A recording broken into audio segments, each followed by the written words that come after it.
নিজের স্ত্রীর সাথে সর্বোচ্চ সুন্দর ব্যবহার করতে হবে ভাইরা।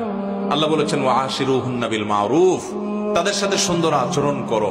আমাদের অনেক ভাইরা আছেন বাহিরে অনেক ভালো, কাস্টমারের সাথে ভালো, ক্লায়েন্টের সাথে ভালো, পরিচিত অপরিচিত মানুষের সাথে ভালো, কিন্তু নিজের স্ত্রীর সাথে যা তা আচরণ, বদরাগ আছে না নাই? বেচারের উপরে যত রকমের টর্চার, অবিচার, গালমন্দ, বাজে কথা ঘরে ঘরে।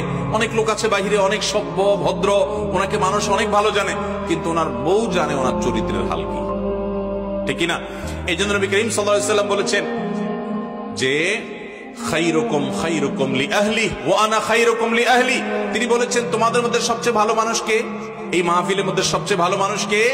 যে তার পরিবারের কাছে, কোন কোন হাদিস তিনি স্ত্রীকে নির্দিষ্ট করে বলে দিয়েছেন যে তার স্ত্রীর কাছে ভালো। অর্থাৎ স্ত্রী যদি বলে দিল থেকে যে আমার সাহেব, আমার স্বামী ওনার মতো মানুষ হয় না, উনি আসলে একজন অমায়িক ভালো মানুষ, এই সার্টিফিকেট যদি বউয়ের কাছ থেকে নিতে পারেন তো আল্লাহর কাছেও আপনি ভালো।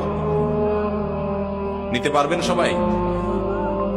যায় বাসায় বউকে জিজ্ঞাসা করবেন যে হাদিসের ভাষ্য মতে তোমার সার্টিফিকেট ছাড়া আমি ভালো হওয়ার সুযোগ নাই, আসলে আমি মানুষটা কেমন বলো। যদি বউ হেসে দেয় পিক করে